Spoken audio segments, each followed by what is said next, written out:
internet dakmedina.com ñu ngi leen di nuyu di leen dalal ak jàmm tey nag ñu ngi fii ci Médina Rue 9 fekk si fi ki nga xamante ne ni moom moo di Bouba bokk ci collectif Renaissance mu fas yéene wax ci li nga xamante ne ni moom moo di stade Assane Diouf bi nga xamante ne ni moom la président Abdoulaye Wade nangu woon ci seen loxo bëggoon ko jaay chinois yi ci at yi nga xamante ne moom la nekkoon ci pouvoir bi ñoom nag ñu ngi réclamé ba léegi li nga xamante ne ni moom moo di seen stade ñu toog waxtaan ak moom. salaamaaleykum waa Dak Médina maa ngi leen di siyaar di leen jox seen wàccuwaay. waaw boo leen xoolee stade Assane Diouf dans un premier temps stade municipal la woon Dakar moo ko moomoon tey ñu ñëw toog ba benn moment ñu ne stade bi dañ ko jox chinois yi boobu si ma mémoire est bonne c'était vers les années 2008-2009 collectif Renaissance stade bi nga ñu xëy ñu ne dañ ko jox chinois yi mu doon loo xamante ne mu jaaxal ñëpp parce que avec un stade d'une superficie de 24 133 mètres carrés nga xëy ñu ne dañ ko jox ay privé chinois yu war fa def ay immeuble yu ñu tuddee immeuble intelligent ay tour la yoo xamante ne 7 immeubles yi wala doon yu 30 étages de ce fait mu am benn collectif bi ci judd tudd collectif Renaissance ba collectif bi judd ñëw ñu dem xooli doomu Dakar yëpp collectivité lébu ASC yi personnes vives yi képp ki nga xamante ne am nga sa baat ci réew mi ñu dem seeti la pour ñu ñëw wax ñu jàppale ñu ci wàllum stade Assane Diouf bi coow li nag bëri woon na jamono jooju ñëpp dem màggal Touba ñu ñëw ñu ne stade bi kat daaneel nañ ko jour boobu gars yi yu bëri seen màggal xamuñu lan lay kii parce que le lendemain presque la ñëpp a ñibbisi te boobu balaa ñu ñibbisi sax am na ñu dëkkoon biir Rëbës yoo xamante ne jug nañu jéem a jaayante sax mais bon gars yi néewal leen doole ba gars yi jugee nag si lañ ne ñii foowatuñu ku daaneel tribune moom wax dëgg fa neex yàlla kon ñii lu ñu bëggoon suñu noppee dañ day doon ñu ñëw mu am ay pas yu dynamique dama koy wax ko ci mel ni ñoom tonton Pape Cheikh ñoom Papis Niang président Xandaalu Pape Diouf maanaam bëri nañu ñoom Alioune Ndoye mi maire Plateau jëm si yàlla ñoom biram maanaam Dakar quoi laay wax doomu Dakar yëpp jóg parce que dafa amoon ñaari tendance dafa amoon benn tendance bu nekkoon biir Rëbës doon supporter projet bi mooy Diop si man may wax ragalu ma ko parce que nit ki booy wax da ngay wax projet Kawsara tey moom la ñu joxoon projet yi ñoom ñu doon gëmloo Abdoulaye Wade ni stade bi ay bandi ñoo fa ne stade bi ay Griezmann mooy ñoo fa ne stade bi mérité tul nekk centre Dakar stade yi dañ ko war a def ay tour léegi gars yi ñun tamit ñu dem gis famille omarienne beeg yooyu yëpp parce que seen tour yooyu dañuy nëbb ay hôtel lay doon ay dancing ak yooyu du teggin ak mag ñu baax ñu dëkk foofu est-ce que ay immeuble yu mel noonu di leen tim ñu fay def saka sodul noonu kon ci waxante dëgg waaw parce que loolu yëpp lobby la lobby boobu lan la Abdoulaye Wade ak régime am bi fi nekkoon Pape Diop moo nekkoon maire Dakar conseil municipal bi votel ko ñu jël ko jox ko état bi pour état bi mën ko jox parce que stade municipal la du stade du Rëbës léegi ñoom ñu bëggoon teg lobby boo xamante ne dañuy fexe ba ne stade bi stade du Rëbës la bu stade bi nekkee stade du Rëbës su boobaa day nekk genre référendum rek waaw les jeunes de Rëbës sont d'accord bu ñu d'accordé su boobaa ñu ñëw jox leen stade bi tey mu am ñaari tendance ba Rëbës amoon ñaari tendance en 2006 tey ñoom ñuy resoon projet bi dañu ñëw gëmloo waa ASC Xandaalu ne leen carrément dañ leen di jox école Rëbës yéen sëñ bi xam ngeen école Rëbës 11 jours xaju fa 30 ak sa camion suuf la ñu jël sotti leen ko fa loolu pour ay mbapat la dañu waxante dëgg ASC Xandaalu après da doon entraîné piscine olympique ñun ak ñoom bu kusum entraîné pare Xandaalu jël ñoom bu ñu entraîné kusum jël mu jaral leen dem di fay fële pour lan parce que lañ leen waxoon commencement nekkul gëmloo leen lan indi leen ay conteneur de t-shirt yaa nga doon gis t-shirt yu ñu bindoon Diop si fii en 2006 ba Xandaalu jël coupe bi ay yeneen ak yeneen na leen carrément gars yi waaw ñun jox nañ ñu école Rëbës dañu koy defal synthétique dañu koy defal nand mais man su ma nekkee supporteru Xandaalu comprendre ma enjeu stade Assane Diouf yi dama naan waaw merewuma waa xandaalu de merewuma leen benn yoon merewuma waa rëbës merewuma tamit ku wax dara waa rëbës tooñ leen ñun suñu wàllu bopp ba ñu xamee baab seeti ñëpp mag ñee kilifa yi pour ñu wax ak Ablaye Wade ne ñett taxaw fu mu taxaw gars yi nag nee na ñun comme on est dans un pays de droit yoon may nañu ñu manifester kaa la ñu jéem a xool naka la ñuy manifester boog xëy na ñu dégguñu parce que jamono jooju en 2009 ñun on nous a taxé de politiciens jamono jooju paa bi il était intouchable ñu ne non nañu ñëw wàcc si tali bi ndax ñu dégguñu bu épique ba ñu ñëwee ba wàcc si tey jamono jooju waa Benno Siggil Sénégal lu may wax damay jox date pour comme ça gars yi ko fàtte woon ñu mën ci bàyyiwaat seen xel jour bu Benno Siggil Sénégal di joxe seen liste pour élection locale yi 2009 restaurant La Galaar ngeen baal ma ci publicité bi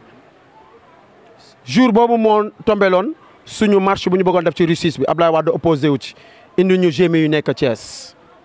jour boobu ñu ñëw yaa ngi leen rappelé wu t-shirt touche pas à mon stade ci koñ bi ñu toog ci koñ bi fii lañ doon séddale t-shirt yi parce que lobby boobu nekk biir Rëbës ñoom seen bopp dem nañu ànd ak le préfet dugg ci kër yi joxe ay kayit menacé waa Rëbës ba teg sax ay cas pour yóbbu booy yi Monaco plage pour ñu bañ a assister kii boobu mais heureusement dama ciy félicité yenn booy Rëbës yi bëri na ci ay booy Rëbës jour boobu faale wu ñu loolu yëpp dañu ñëw ànd ak waa Médina ñu ñëw affaire bi ñëw ñu xeex ak ngir suñu stade fii lacrymogène yi tàkk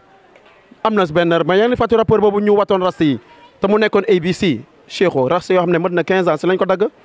benn booy Abdou si lañ ko dóor ba hôpital la mujj mais gars yi dóor ñu dóor yu metti si la ñuy jàpp jëm si yàlla biram saa sum si jamono jooju ak la ordre des avocats ñoom seen bopp jug pour na ñoom dugg ci xeex bi jour boobu dama naan la ci la xeex bi gën a am doole ba ñu jugee ci loolu ba ñu séddale fii t-shirt yi policiers ñoo ñu doon xaar Rue 6 ñu ne non duñ jaar Rue 6 kan lañ jaar Rue 8 bi jaar Rue 8 bi parce que boobu Ablaye Wade presse étrangère bi moom la gënoon jox nopp mooy jamono nga xam ne paa bi lu muy wax peut-être bitim réew la koy waxee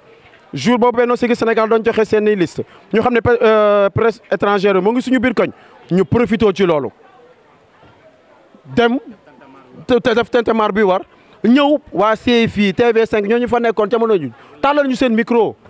parce que jamono yaa ngi fàtte ñaan paa bi prix Nobel la bëggoon ak yooyu sëñ bi su may wax man ay date laay wax parce que comme ni koy fàtte xaju fi ba ñu ñëwee ci loolu dañu ñëw waa Benno Siggil Sénégal génn rek ñu ñëw si taxaw buntu restaurant La Galaar ak suñuy t-shirt gars yi presse beeg yëpp si la ñuy door jël parce que boobu jamono jooju presse nationale bi da ngay wax tey soo waxee tey ne Bouba laa tudd mu ne non suba nee na Abdou Karim Bouba la tudd boo waxee li tey ñoom ñu bind la parce que lan la xeex ak état moo yombul woon il fallait ñu jaar foofu te bu ñu waxee ça a porté ses fruits même pas une heure de temps ñu relayé ko fii lacrymogène yi dàqante bi ba ñu génnee loolu si gars yi sama bis topp la ñu Ablaye Wade ne sama jeunesse moo ma gënal milliards chinois yi dañu dem élection locale yi ñu gagné pas bi c'est le Benno Siggil Sénégal maire yi nga gis yëpp ca la ñu falu ñoom ñëpp tey dama leen di lancé waat appel yéen ñii ñëwoon naa leen dañ ñëw pour jàppale xam nga ba ngeen ñëw dañ leen ne ñun gëmuñu politique da ngeen ñuy utiliser après dem seen yoon bu leen nangu wax jooju doon dëgg yéen ñi ñëwoon taxaw ne da ngeen ñuy jàppale ngir stade bi coow stade bi jugaat na te tey la seen ndomba baat gën a am doole jamono jooju Barthélémy Diaz mu ngi woon ci marché bi Alioune Ndoye mu ngi woon ci marché bi Khalifa Sall mu ngi woon ci marché bi Bira bi Khalifa Sall moom la ñu jàppoon ak Cheikh Ahmed Tidiane Radji ak jëm si yàlla Biram Sassoum si ak yeneen maire ci bokkoon yëpp ñoo ngi ci woon tey ñoom commencement dañu waxoon bés bu ñu ñëwee ku ci mel ne Khalifa Sall jot stade bi dinaa ci dugg en tant que budget mairie bi dinañ ci alloué 3 milliards dugal ko ci ñun amoon nañu maquette boobu ah tey ñoom Barthélémy Diaz tey Alioune Ndoye keroog maa ngi koy dégg RFM matin mu ne woy dossier bi yëgagu ko parce que dossier bi pour le moment Abdou Karim Fofana ok ma ne ko fu ko Abdou Karim Fofana waxee yéen bokk conseil des ministres yow ci kanamu Macky Sall rek yow war nga doon représentant collectif René Sanchez maa ngi koy tooñ si interview boobu ma ci def ne ko fotaay ñu doon jënd par 5 heures noonu moom moo ko doon jënd kon ca la bokkoon xam na les tenants et les aboutissants moom moo ma gën a xam dossier bi yàlla dogal ba ñu gagné Ablaye Wade daf ñu dégagé ñun ak waa Xandaalu biir stade Assane Diouf bi si lañ ko gas jaxase stade bi may pax bu rëy bi ngeen fi gis bañ ci defee yàlla dogal Macky Sall la gagné jour boobu noonu ala El Hadj te mu bekk Dak Médina te mu bokk jàppal ma jàpp moo ngi jor carton en papier bind ci suñu stade Macky Sall ba muy def tour d'honneur am mu topp Macky Sall nii yor kii bi Macky Sall naan ko nii. tey gars yi ma ne la Médina mbir bi xëy na bu baa ci fës mais Médina Plateau Dakar jour boobu nee naa la sëñ bi samay morom mi papa lañ doon gazé ay lacrymogène ñoom Khalifa Sall lañ doon gazé lacrymogène ñoom Alioune Ndoye ñoom Barthélémy Diaz lañ doon gazé lacrymogène Macky Sall nag ba mu ñëwee keroog Pikine ñëw ne carrément delloowaat ne stade bi. jëm pour le président Macky Sall dimanche dafa taxaw conseil des ministres décentralisé bu Pikine mu ne stade bi delloo naa ko jeunesse bi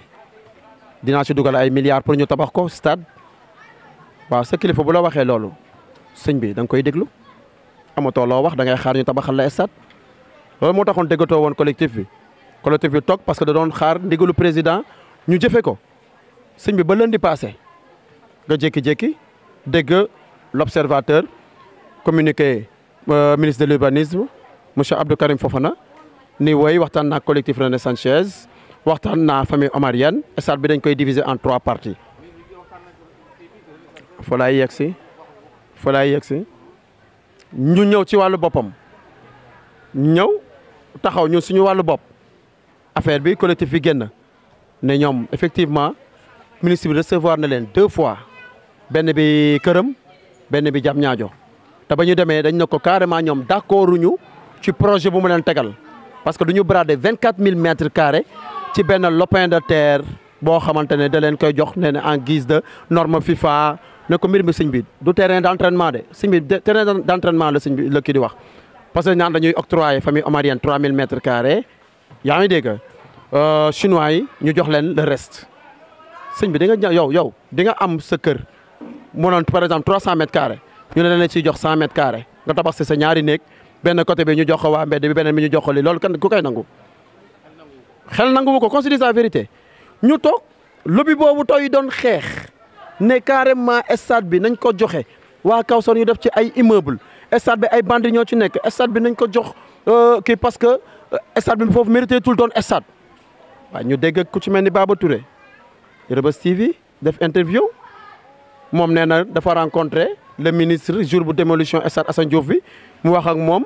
ministre bi jox ko rendez-vous bañ demee ba wax ñoom waa Reubeuss d'accord nañu ma ne ko non ñun on est où là Sénégal tamit kon fàtte xaju fi sëñ bi 2009 yàggul moom def na fi plateau moom ak Pape Diouf bu Reubeuss 2STV di défendre projet Kawsara pour ñu jëlee fa stade bi def ko loolu ay immeuble ay tour tey nit kooku moom moo ñëw ne carrément ñoom d'accord nañu ñoom ñooy waa Reubeuss ñoom d'accord nañu nañu jël affaire bi joxewaat ko ndax waa Reubeuss ñoom am nañ ci terrain waa famille omarienne jox nañ leen ci 3000 mètres carrés beneen bi parce que waa Kawsara projet bu ñu doon wax comme ça ba léegi ñoom duñu perte moo xam nag yan clause duñu wax ak Kawsara ba nanguwuñu perte bu ñu jugaat may leen non nag gars yi wax jot na si laa jug ma nit tàgguwuma ma waxaat ba may def interview bi dafa ma ko ci turu collectif René Sanchez dafa ma ko ci turu Kusum ancien dirigeant Kusum la mais puisque boo nekkoon acteur principal ci xeex boobu nga dégg revirement yu mel noonu waxoo ci bu yàggee ñu ne ñoom buuba est-ce que gars yi corrompre luñ leen fàttali nit ñi maanaam ñii fi ñëwoon léegi tey jii naan ñoom ñoo représenté waa Reubeuss ñooñu ñoo doon ñëw di bëgg a xañ waa Reubeuss 24000 mètres carrés ak jeunesse dakaroise ñooñu bu ñu ñëwee gis loolu mais nga ñëw taxaw ñu ne loon non noppi jeex na dañuy ñëw pour wax ci léegi nag lan moo ci problème bi instant bi seen lobby fan lañ ko teg léegi xam nga famille omarienne collectif René Sanchez la nekk keroog ñoom Diop si laay wax man damay wax damay tudd ay tur ànd nag clan am dem rencontrer xalif général lu omarienne yi déjà wane na keroog Reubeuss TV moo ko jël sa wane na ko tey lan la ñu bëgg bu ñu demee gis famille omarienne pour gëm loo leen wéy comme que dañuy tabax jumaa ji baa ñu yokkal leen gars yi dañu garaaw su boobaa pour jéem a jaxase Sénégal ñun collectif bi voilà su boobaa xam nga ku ñu ne la kaa ñu yokkal la su boobaa ñenn ñu comprendre naan wéy nañu nangu sax mais stade bi man balaa may juddu stade baa ngi fa jeune wul kenn de stade bi balaa may judd man stade baa ngi fa musul jeune kenn loisir la muy ñëpp nee naa la ñu nekk ci biir famille ku ci mel ñoom tonton Moussa Diadio keneen ak keneen ñooñu famille omarienne la ñu bokk ñoo ngi ci collectif bi ne actif ci lool ma leen di jaajëfal tey ñooñu soo ñëwee pour créer zizanie yi pour jaxase sénégalais yi boo déggoo keroog wax bu mu wax way bu mu nga nii yeneen foyer religieuse dañ leen di jox ay hectares bu famille omarienne bi soxlaa sax dañ leen ko war na leen mën a jox stade bi yow mi doon wax foofu nañ ko def ay hôtel ak ay tour yow xalaatoo woon instant boobu jëmma jooju tëdd foofu jëmma jooju tëdd nekk foofu pour mu nekk ay hôtel ay dancing tey pour lan dama leen nekk nit ki boo xamul suur naa ñu jàpp sa loxo le problème mooy stade bi mësul gêner kenn stade bi Dakar yëpp ñoo ci doon bénéficier wu stade bi pour interpeller le ministre Abdou Karim Fofana parce que keroog moom moo ngi koy wax naan ko wéy doomu kusum la moom sax d'accordal nañu Abdou Karim Fofana doomu kusum la rue 5 bi la juddoo Abdou Karim Fofana tey mooy lu mu ko wax keroog ba le passé ne ko bul nangu am way bu ñaaw ëllëg ak si biir ñu ne yow sa waa quartier wala waa Dakar yow yaa leen xañ seen stade fii tey ku ci mel ni le président Lamine Diack non dama ne man Sénégal fayu ko xoromam président Lamine Diack ci collectif yi la bokk gaa yaa ngi koy tooñ naan ko da doon xeex Abdoulaye Wade da doon xeex jox na nii non collectif bi le président Lamine Diack bokkoon nee naa la t-shirt yooyu ñu ma la doon wax touche pas à mon stade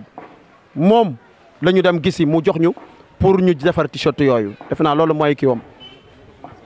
yaa ngi may dégg te nëbbutuwul woon moom moo nekkoon interlocuteur Abdoulaye Wade ak collectif bi